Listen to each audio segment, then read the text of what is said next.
citizenship away from us, our natural birthright status. And so as I began going down that rabbit hole, I learned that not only did they take our birthright status away from us, which is an American state national, they also took our courts away from us, our common law courts.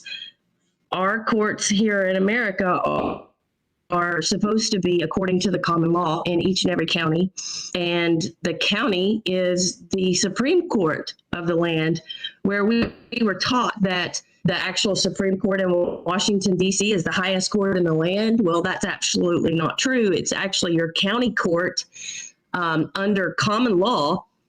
That's the most Supreme Court of the land because it's closest to the people. And it wasn't until I started studying these things and changing my political status and going back and learning these things that it all started to make more sense. And I'm just kind of giving you a brief history on that, and I'll get into this case that we started. But I wanted to say all of that to say that as I began studying more and more of this stuff and became an American state national,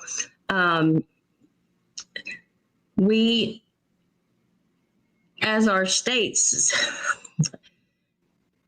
we didn't have our courts. Our courts had been taken away from us in the Civil War. And I'll go through the history of things here a little bit later, but I almost have to tell a little bit about it before I start telling you about how I got into these cases, because after the Civil War, they had what's called the Reconstruction Act.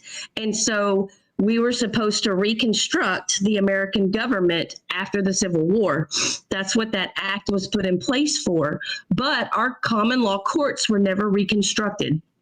And so it wasn't until I started learning all this that the things that were supposed to be reconstructed didn't get reconstructed after the Civil War. And so there's been a group that's been working on this type of stuff since probably, well, after Kennedy was shot. And then as people were studying, they were learning more and more of the truth. And ANA and the Federation of States started, I guess, in 1998 is when they really got a handle on things and began to move forward with reestablishing the lawful American government in this country, and in each state. And so our states of the Union all came back into session in 2020. So our Arkansas Assembly is up and in session, and our common law courts for our state went back into session on August 27th, 2023. And I was a part of doing that. I'm actually the Jural Assembly coordinator for our state. And in the process of bringing our courts back for our state, we will eventually have to bring the courts back in each and every county. And there's 75 counties in Arkansas, but getting the state court established is kind of where you have to start first, and then you can build each and every county up. During the time that we were implementing our courts and invoking Ex parte Milligan from 1866, we invoked Ex parte Milligan to open our courts and bring them into session. And the entire government was notified. All of that is published and on the public record at the arkansaassembly.net for anyone that would like to go look at everything that we've done as a state to reestablish our common law courts. I met Cheryl Corell during the time that we were establishing all this. And she is an American state national also. And she said that she needed to bring her case before our courts. And so her case was actually the very first case that ever got brought before our common law court. And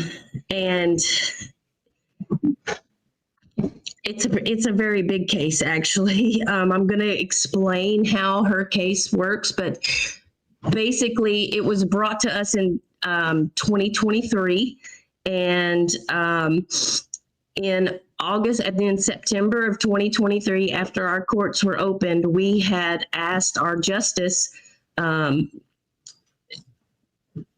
Will Harrison, had asked the courts to remove the case from the county court and bring it into the common law court on the land and land jurisdiction, because it's a land issue and not a sea maritime issue. And anyway, all the paperwork is there for that part. But our grand jury, we had a grand jury, and after we had a grand jury on January 21st, the grand jury asked that a trial by jury be set, and a trial by jury for the common law was set on January 21st. And our common law jury gave a verdict of innocent to Cheryl Corell over all of her cases that she had in Garland County. And so that's kind of the common law side, but I'm going to actually go through and tell you what happened and how all of her cases came about. That's the common law side. But on the de facto side, which is the Garland County Court, Cheryl Corell lives in Jesseville, Arkansas, which is a small town in Arkansas, and she owns 3 acres that is off in a small, dead-end street, and there's like 5 neighbors that live on that street. All of them own probably anywhere between 3 and 5 acres apiece, and except for the neighbors that were right in front of Cheryl, they actually owned just like an acre or so, but Cheryl owned 3.5 acres that backed up to the Ouachita National Forest. And there's nothing behind Cheryl's 3 acres except the National Forest. Now, the reason I say that is because the people that own the property in front of Cheryl is a rehab facility called Sozo's Rehab Facility Drug Rehab, which is right in the middle of a residential area. Everyone else there is residential except for this entity, this company. And I don't know if you guys know how drug rehab facilities work, but what they do is they will work with the sheriff's department, the police department. They work with the prosecuting attorneys. They work with the judges in your town. And if people have DUIs or drug cases or drug problems, instead of getting jail time, they'll either reduce jail time or they'll get jail time taken off as long as they go to an inpatient facility at a drug rehab facility. So this facility, which has like 3 or 4 mobile homes, small mobile homes that's put on this like 1 acre, 1.5 acre property right in front of Cheryl's property, that's what they did. And so this is the entity that I'm going to discuss. Now, the reason I bring all of that up is because every one of Cheryl's charges that she had against her were false charges that were brought about by Sozo's Drug Rehab Facility. This was all premeditated. Their entire MO was to absolutely get her taken off of her land and have her taken out so that they could take her land and have the 3.5 acres of land that she had that backed up to the Ouachita Forest. And so the very first thing that they did in 2018, so we're going back quite a few years, back in 2018 was the directors of that facility, Brad and Kayla Lavon, Kayla Lavon ended up calling the Hot Springs animal rescue, animal police, and basically called and said that there were skinny horses that were on Cheryl's property and that she was mistreating her horses. And so the police immediately came out. They went on the word of that, and Cheryl was arrested and was given 9 counts of animal cruelty. There's pictures and there's video of all of this, showing that that is not true. Cheryl actually had a contract with a company called October Rains, LLC, which was an animal rescue, and they had 4 horses on her property, which were part of the rescue. And the contract that she had was that the horses that October Rains has, which were part of the rescue, it was their responsibility to take care of those horses, their responsibility to feed those horses. They would just use her property to do so. She had had that contract for quite some time. And the 3 horses that were there that absolutely were skinny had just come in from up northern Arkansas. And yes, they were skinny, but they were being rescued. And I don't know if you guys know about horses, but when you get skinny horses like that are being rescued, you can't just open feed them, because they'll eat so much that it could make them sick and colic, and it'll kill them. So those horses had to be on a very strict regiment, and they were on a strict regiment from October Rains. Well, it didn't matter, because Kayla Levon called from Sozo's rehab facility and said that Cheryl had skinny horses on the property. She was immediately arrested. Even though there were 3 horses that were skinny, she got 9 counts of animal cruelty.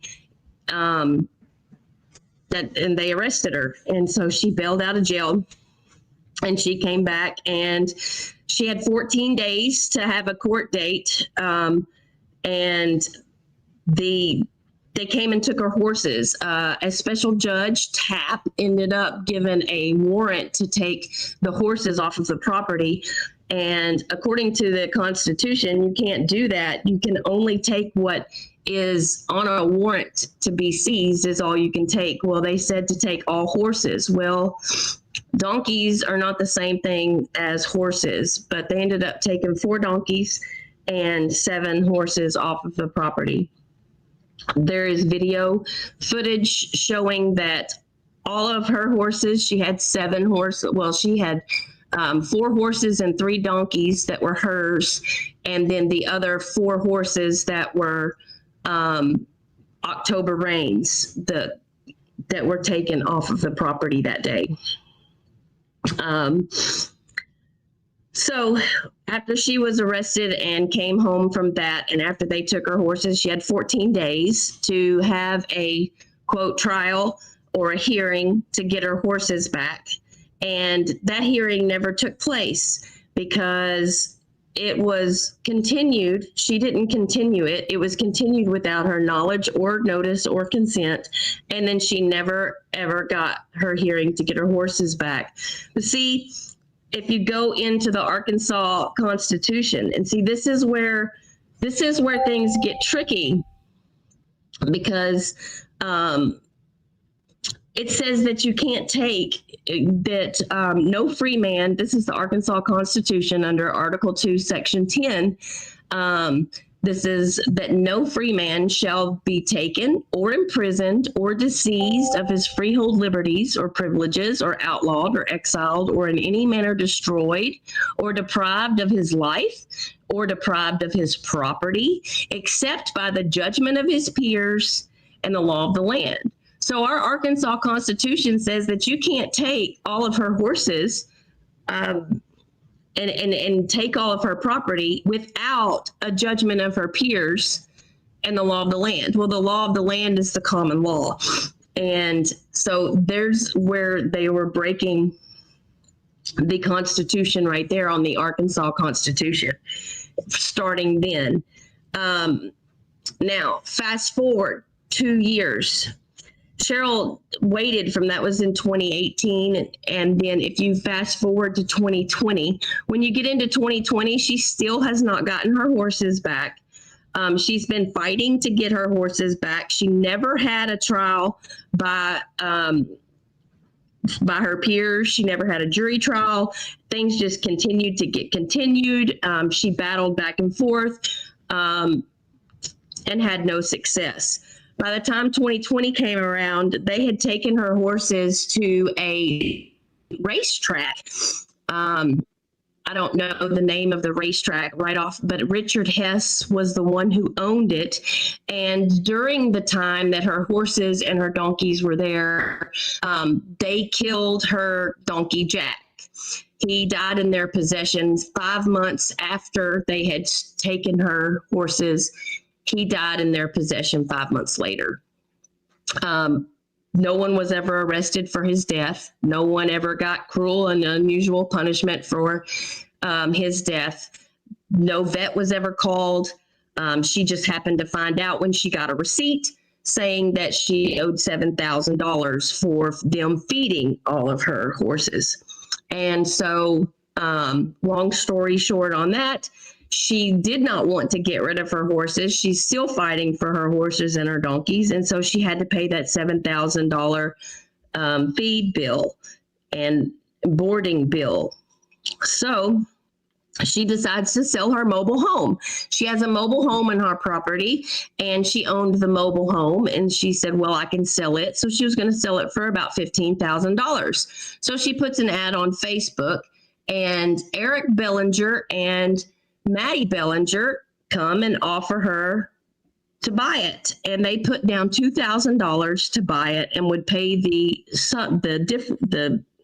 difference once she got the title. This was during COVID in 2020, and so I'm sure all of you remember when COVID hit. Like, the government was no longer in their buildings. They weren't working.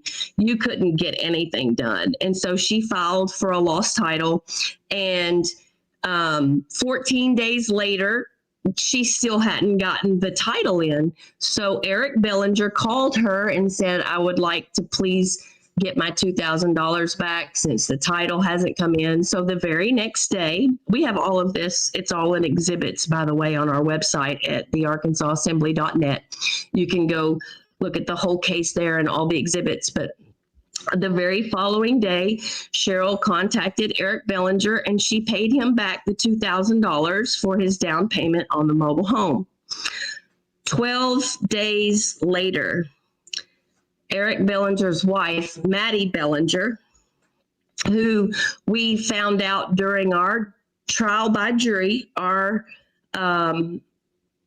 jury panel was the one that ended up finding out and learning about this entire conspiracy and putting the conspiracy together through all of the exhibits, that Maddie Bellinger and Eric Bellinger were actually caterers for Sozo's drug rehab facility. And 12 days later, Maddie goes to her high school buddy that she went to high school with. His name is J.D. Crow, who was a criminal investigative detective for the Sheriff's Department at Garland County Sheriff's Department. She goes to him and she files that Cheryl did not pay the $2,000 back, and also stated that Cheryl did not own her mobile home, all because she hadn't gotten her title in. And so J.D. Crow immediately goes with no warrant and arrests Cheryl Corell and arrests her for theft of property and not owning her mobile home. And Cheryl she bails out of jail and she goes to court. And when she goes to court, she tells them that she's filed for a lost title and is waiting for it. Well, while she's there, the prosecuting attorney, Michelle Cole Lawrence, decides that now Cheryl is a habitual offender because she has the mistreatment of animal charges, nine counts of that. And now she has theft of her own mobile home and $2,000, which she had already paid back and proved that she had paid back 12 days earlier. So Michelle Cole Lawrence ends up trumping those charges up to felony charges and habitual offender charges immediately. So Cheryl leaves, and then when she goes back, she finally gets her title, and she now has her title in hand, and she puts her mobile home back on Facebook to sell it because she still has to get the money for the feed, and it is still fighting these cases. And a lady named Letitia Fitzwater wants to buy Cheryl's mobile home. And Cheryl's mobile home, she sells it. She makes a contract with her for $16,000 for her mobile home. Letitia Fitzwater ends up bouncing 2 checks while putting a down payment down of $8,000. Cheryl confronts her on that, and so she ends up wiring through Cody Fitzwater, which was her father. Cody Fitzwater wires $8,000 to Cheryl into Cheryl's checking account. We have all of the receipts for this wire transfer on our website, as I said before, under our exhibits. And all of a sudden, J.D. Crow and Detective Goodman from the Garland County CID department find out that Letitia Fitzwater is now trying to buy Cheryl Corell's trailer or her mobile home. So they call Letitia Fitzwater and ask Letitia Fitzwater if that she would come down to the station because they had reason to believe and that there was another case open, a felony case open, that Cheryl didn't own her mobile home and that she had stolen the money from the people prior, even though Cheryl had already proven she had paid Eric Bellinger back 12 days before Maddie Bellinger, his wife, filed the false police report with her high school buddy. And so Letitia Fitzwater ends up filing the same report saying that Cheryl didn't own her mobile home and that Cheryl had stolen $16,000 from her, which that was not true because the $8,000 was the down payment that was put in. Cheryl was arrested and ended up having to bail out of jail. She didn't even realize she was getting arrested. And she got arrested for that with no warrant. And once she got out of jail, she immediately went and couldn't get a hold of Letitia. So she just rewired the $8,000 back into Cody Fitzwater's bank account and has proof that she rewired that money for the down payment. The reason Letitia Fitzwater never took possession of the mobile home was because she still owed $8,000 in order to take possession of the mobile home. So now this contract is now settled as well, and that $8,000 is paid back. When Cheryl goes to court over this, at this point, her title had finally come in to the mail. And so she goes to court with all of her evidence. And during this time, she's gone through a couple different judges. She's gone through Joe Graham, Meredith Schweitzer, Kara Petro, Danny Threlkill, and Judge Taft. These are the 5 different judges that have seen and worked on her case during this time. And each one of these judges, we have proof, are involved with this whole thing. Meredith Schweitzer happened to be the judge at this time when she comes in with her title and with the proof that she had paid the $2,000 back 12 days before the police report was filed, and she had proof that she had paid the $8,000 down payment back to Letitia Fitzwater. She had proof that all of this was false charges from the very beginning, and Michelle Cole Lawrence, the prosecuting attorney, didn't like that, and she decided to take that other case with the Letitia Fitzwater, turn it into a felony case. And so all of these cases now went into the circuit court under felony cases with a 200-year, if you add all of the sentences up together, she was looking at over 200 years in prison over all of this. Completely crazy when it finally came to our courts and we and our jury and our courts looked at all the evidence to these cases. So this is all what went on from 2018 all the way up until 2023 when it finally came to our courts at the common law courts in 2023. Our grand jury looked at all of the evidence, looked at her court of record and all of the evidence that she had on August 22nd, 2023. While she was trying to get her stuff together to bring it to our grand jury, she was supposed to have a disposition hearing over all of these 3 cases that I just mentioned to you. And she ended up getting a phone call from her son in Dallas, Texas, who is a single father, and his daughter is about 3 years old. That's Cheryl's granddaughter. And he had had a car accident in Dallas, Texas on the 21st of August. And there's no one else to keep the grandbaby, his daughter, and he was headed to the hospital. So she faxed in and called the county courthouse and said, look, I can't make it to court tomorrow. My son's been in an accident. I have to get there. I have to go get my granddaughter. I need a continuance. And so not only did she call the county court clerks, they also told her to fax it in. So she faxed in a written statement saying everything I just said, that she couldn't make it. Her son was in a car accident. She had to go get her granddaughter. And please, could she get a continuance on this case? All of that was filed on the 21st at like 3 o'clock in the afternoon. Okay. That's 24 hours before court. Her court hearing wasn't till about 1 or 2 o'clock, I think, in the afternoon. And so you're 24 hours before court. She had it on the docket, and she was, by the 22nd, she was in Dallas taking care of her granddaughter. On that day of court, the 22nd, Michelle Lawrence, the prosecuting attorney, at 8 o'clock in the morning, this is well before Cheryl's court time, wrote a failure to appear.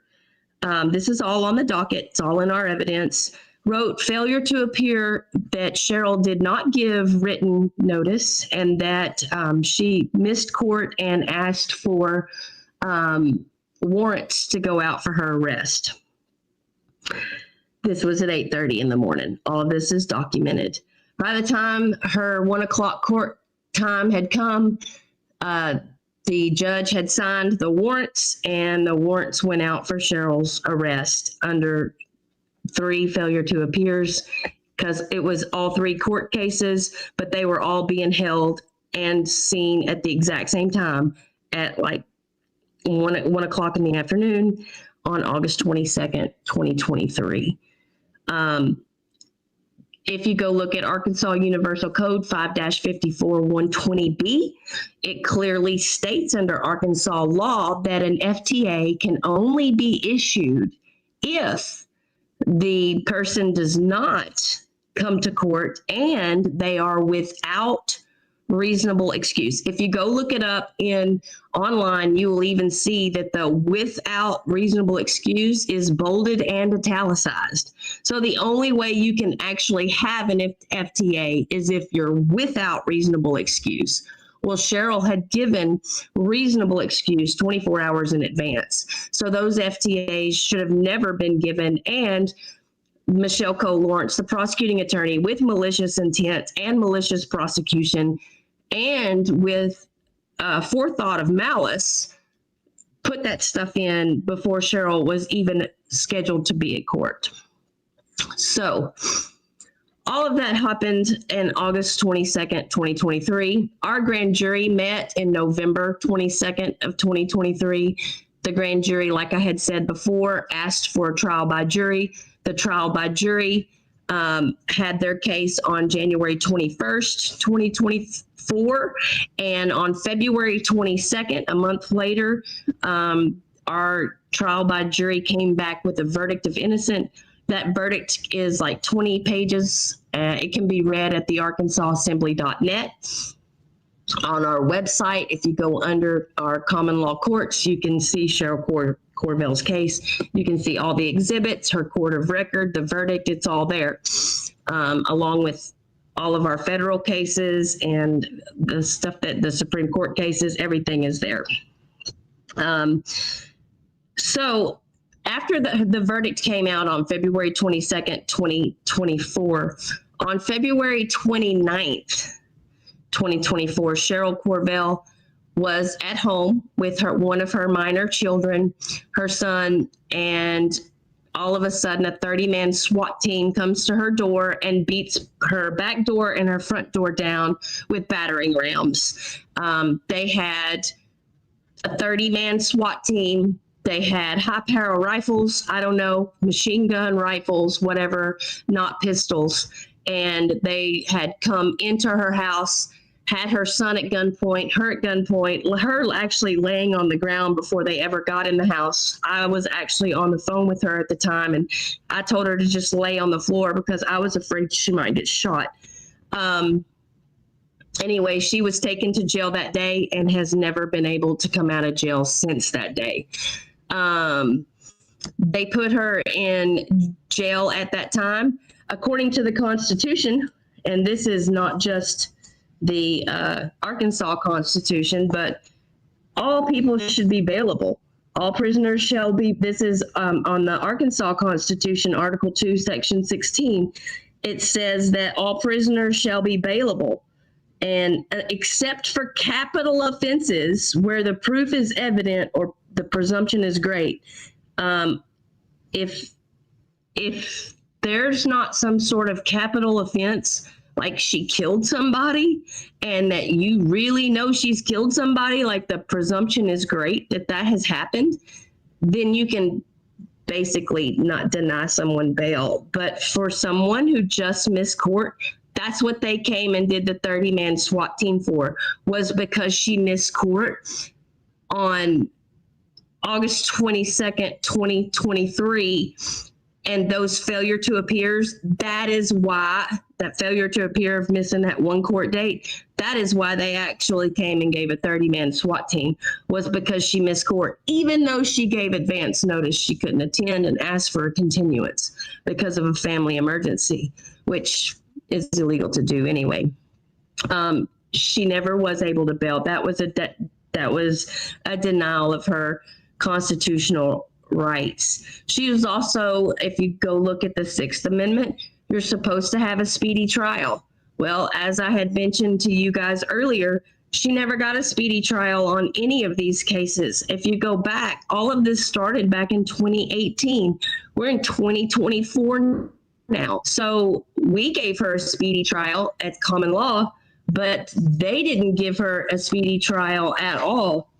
And if you go to the Arkansas Constitution, a trial by jury, if you go to Article 2, Section 6, it says the right of a trial by jury shall remain inviolate. Inviolate means that you always should have that availability to you. Now, there is a difference between a trial by jury and a jury trial. A trial by jury is a jury of your peers at the common law. A jury trial is what these courts that we have operating on our shores right now in all of these de facto courts, they're jury trials. They're actually trials that are held by a jury, but that panel jury can only look at whatever the judge allows them to look at as facts, and they're not allowed to decide law. But a trial by jury is able to decide not only the facts, but also the law, and they don't have to listen to the judge at any time. That jury in the trial by jury in the common law courts is actually your tribunal, and the judge is basically just a referee in the common law courts.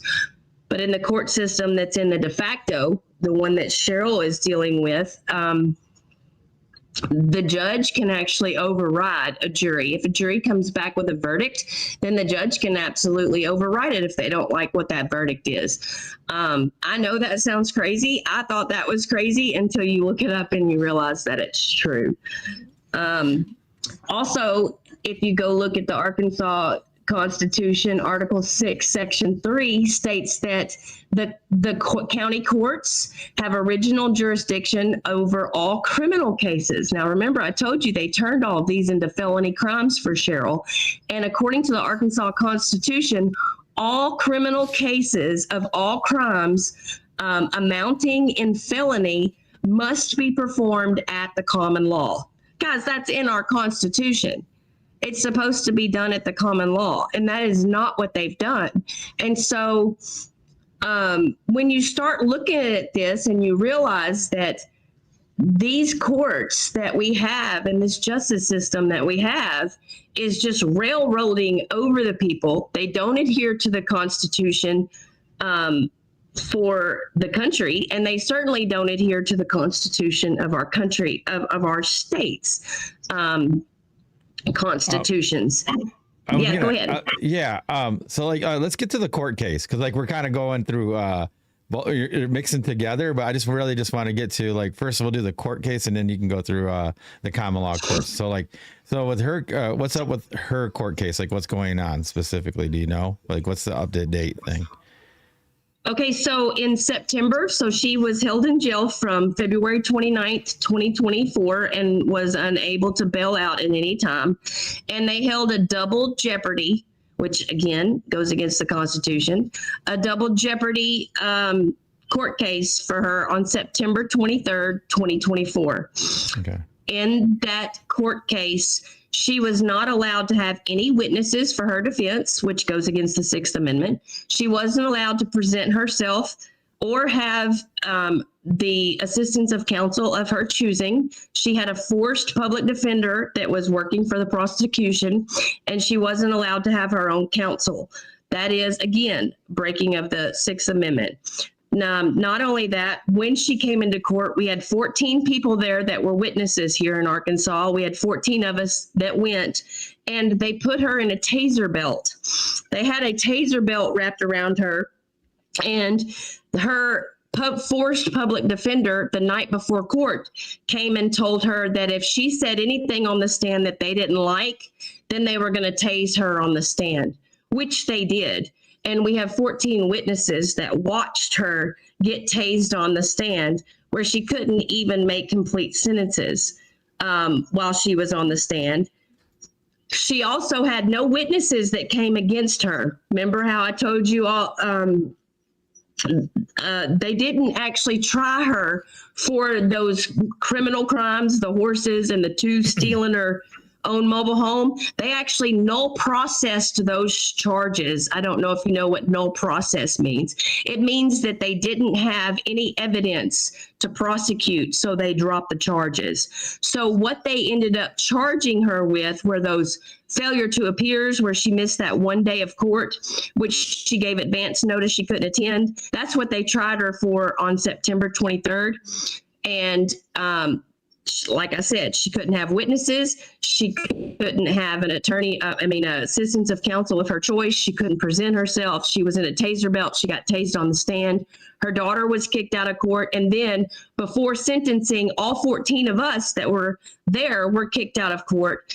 And we actually weren't allowed into the courtroom until after halfway through the court, even though we were there early and on time. They ended up sentenced her for 45 years in prison. Did you hear me? Yeah. 45 years in prison for missing one day of court that she gave advance notice she couldn't attend, and she has no criminal charges on her whatsoever. They had to drop them all.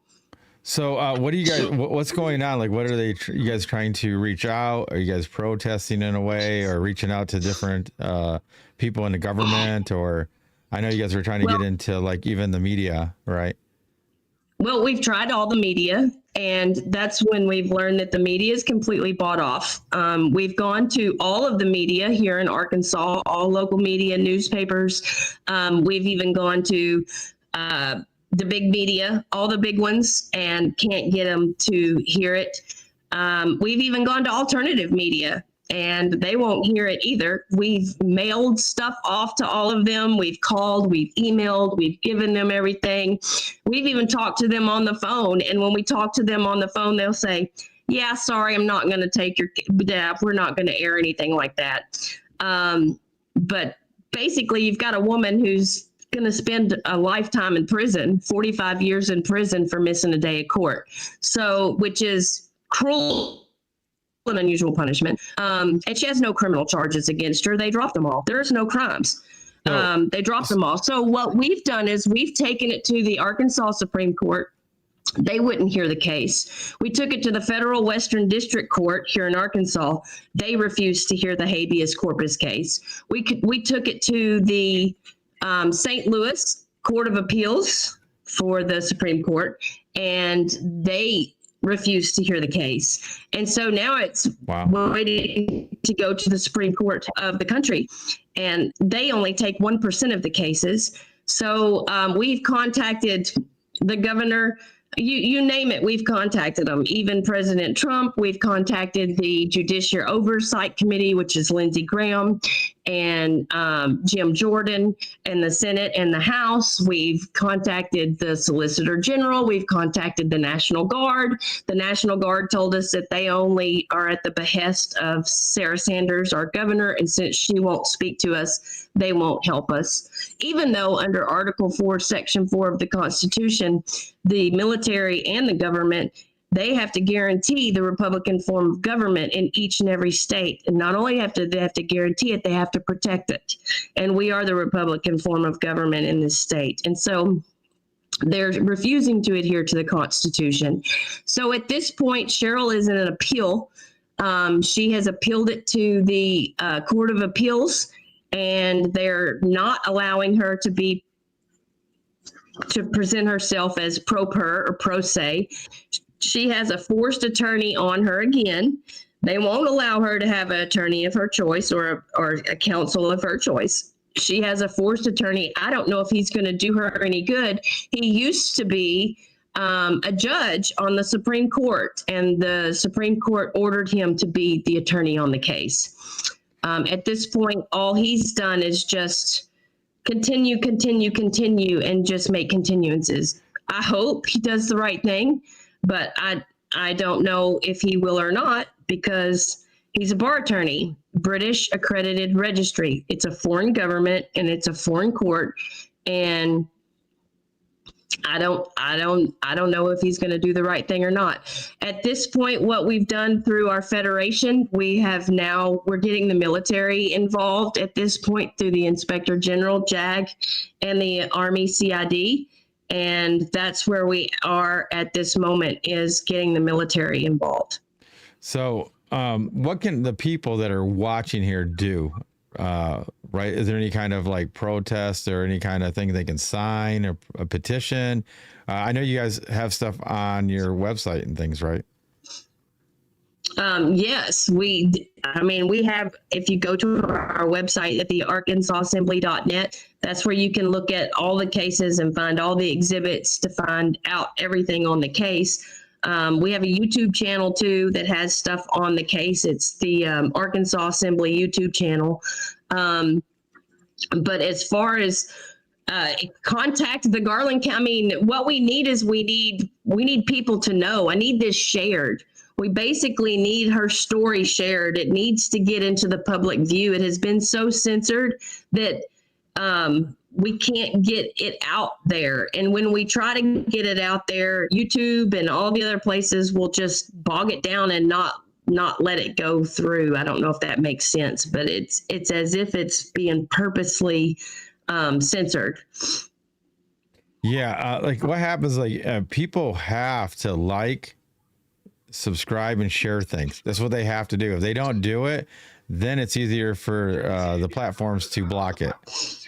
But if you do it, then it ends up being shared and spread. But everybody, it's such an easy thing. You click like, you click subscribe, and you click share. That's how easy it is. But people won't do it. I mean, they'll watch a video, but they won't even click the like or the share button.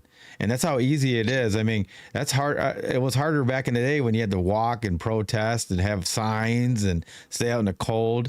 You can really use the platforms if people share, like, and subscribe. I mean, and to share the vids. That's what you got to do.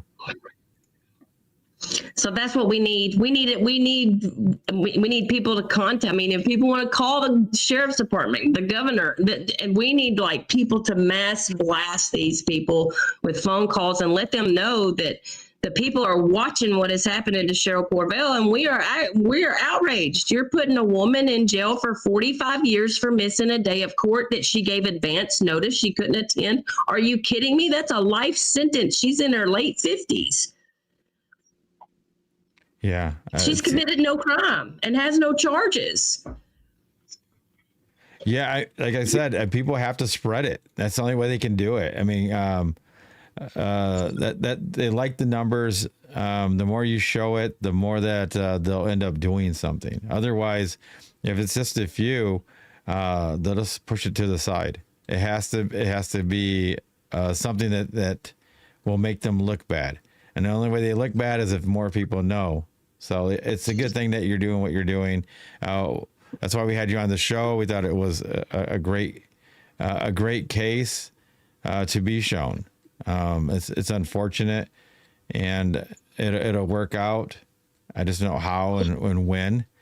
But everybody needs to share this video, share everything. Go to the website, like she said, get the names, the numbers, and contact these people and bug them. Ask them how's the case going. Yep. And we have all of that available for you guys on the flatouttruth.com. We have the event for Kimberly. We have the media releases. We have some of the contact information, for example, like governor's phone numbers, even the address for the White House. So if you don't Google it, we have the resources on there so you can check it out, so you can spread it, sign a petition, petition.org. Like you said, subscribe, get it out there, keep sharing. Yeah, and that's one of the biggest things, but people don't. They do not click the button. And it's unfortunate, because that's the easiest way we can do things right now. I mean, that's how things go viral, right? Things get viral because people, they click it, they like it, and they share it. And I just don't get, why are they not doing this for this? It doesn't make sense. I don't know. We've done even Facebook shorts and done little shorts, and tried to share them out. And it's as if I don't know if it's being censored and stopped. I don't know, but we've tried, and we're continuing to fight. Yeah. One of the biggest things is to see how many times it's been shared, shared or somebody liked it. And if they're not doing it, it's not going to spread. You'll have to pay. You have to pay for the ads. I hate to say it. You have to boost them. And that's why, actually, I'll give you a little hint. On Facebook, you're better off having a Facebook group than a Facebook page. If you have a Facebook page, you got to boost it. If you have a Facebook group, most people get it. That's how it is there. Okay. And that's the difference between a group and a page on Facebook. That's what we found out. And it's just part of the reality. So if you want your page to grow, you got to boost it. Groups are an invite, and people share those. You get on there. They don't censor those as much because the people are part of the group, so they want the notifications and things like that. Isn't that correct? Yep, absolutely. That's good. I did not know that.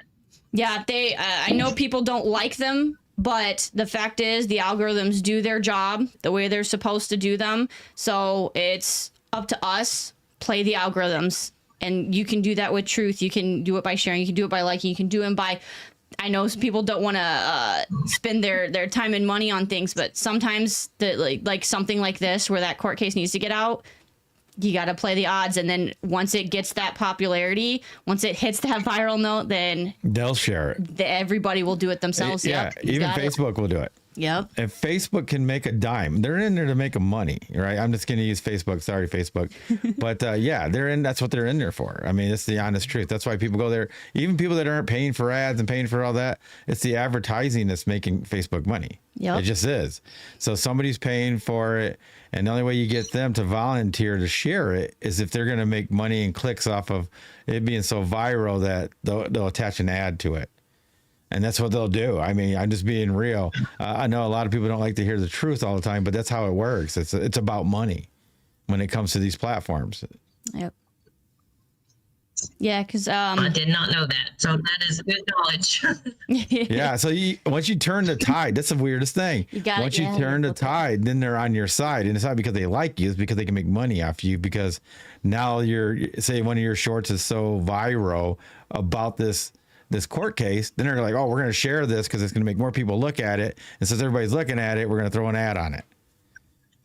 Yep. So they'll share it and make it more available. That's how they do it. It's just, yeah, we've learned all this in the last 7-8 months. So. Yes. Yep. researching and experience. Getting experience. Yeah. Yeah, I know. Like one of our Marcus in the chat is actually wondering if there's a possibility of a fresh case for the unlawful holding of a person, and that's what you guys are trying to work on right now, correct? Well, at this point, what we're doing, well, she's got an appeal that's going through, of course, the Arkansas Supreme Court. I was her assistance of counsel on that and had done her writ of conspiracy that was done way back, I don't know, back in October of last year. And they wouldn't accept the brief.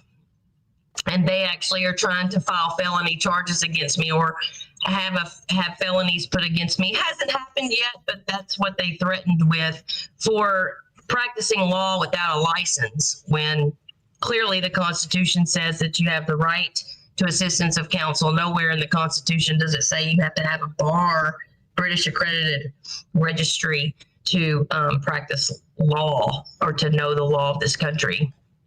Anyway, that's a whole nother issue. But what we're doing at this point is the peacekeeping task force that we have with the American Federation of States. That is the peacekeeping task force is one of our, I guess you would call it, federal entities. They bring peace and knowledge and education about who we are, and work with the military and work with the National Guards, and work with the American government, which we're part of the American government and not part of the de facto government.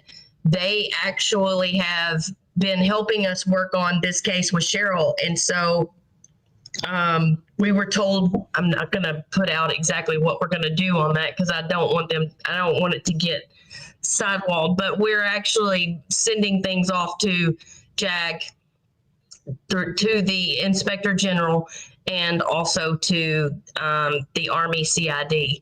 And so we have the exact process that we need to do that. So we have people working on that now for the military to step in and take action. That's good.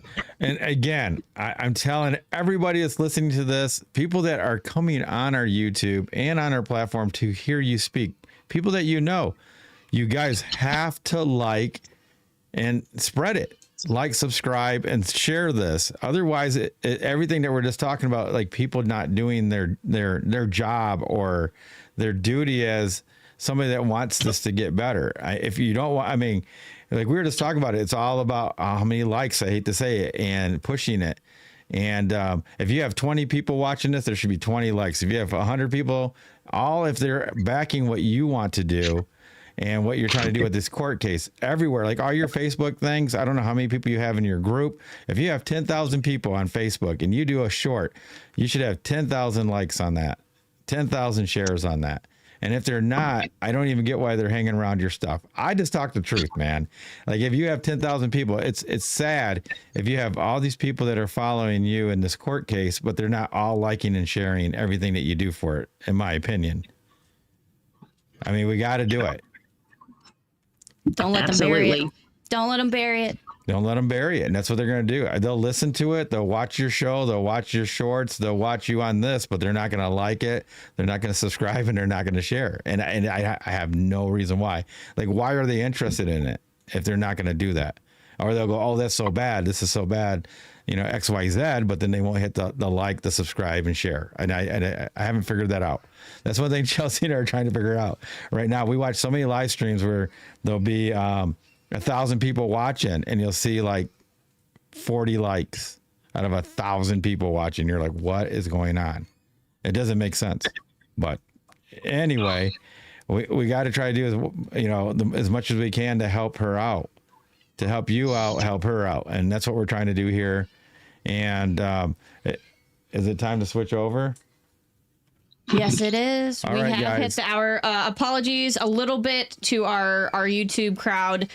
You got cut a little bit short at the beginning, but YouTube finally came through. But don't worry, you'll be able to rewatch the whole thing, and you can rewatch all of the lives on our private platform as well. However, for our Unchained, where we can talk about whatever we want, uncensored. It is part of the premium platform, so head up to see the replays and things like that. But again, everybody right now, if you join the platform, you get to watch it. Free, paid, doesn't matter. Yeah, you get to watch the remainder of the show. All the lives, you get to watch all of them. Yes. When they're live.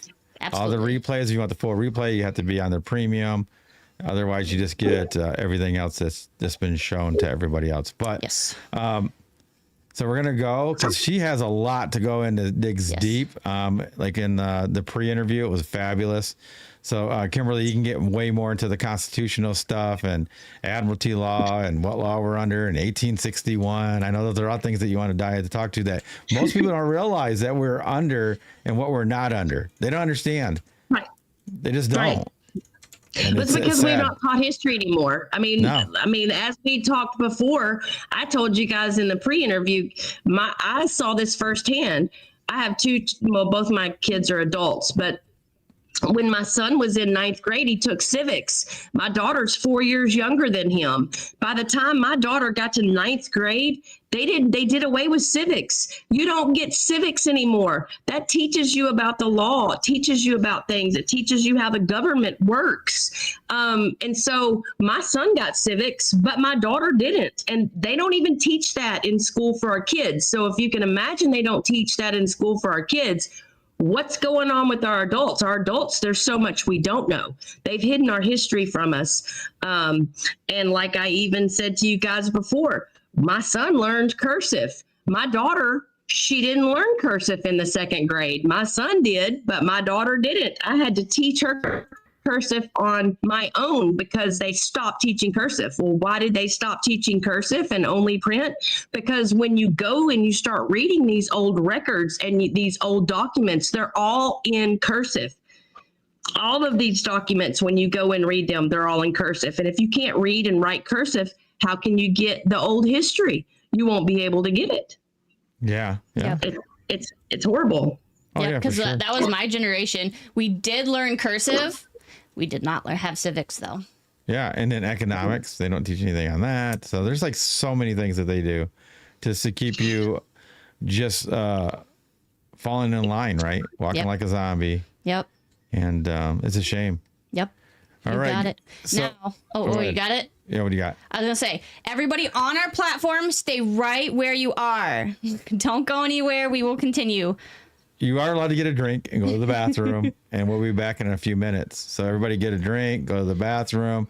But everybody else that we're signing off to TikTok, YouTube, Rumble, X, and Facebook. We will see you guys later. If you guys want to join the Flat Out Truth platform, just go to flatouttruth.com. Very easy, and you can catch the rest of this for free. Mm-hmm. There is a free membership, Curiosity Community. Just go join that, and you'll get all the rest of the show and all the other lives in entirety. And then you don't have to jump back and forth neither. Yes. So that's and there's more stuff on there too. Yeah, there is a lot. So much stuff. Yeah, thousands and thousands of articles in there. So anyway. I'm Paulino B Michael. I'm Chelsey B Michael. And as always, be safe. Be blessed. And that's the flat out truth.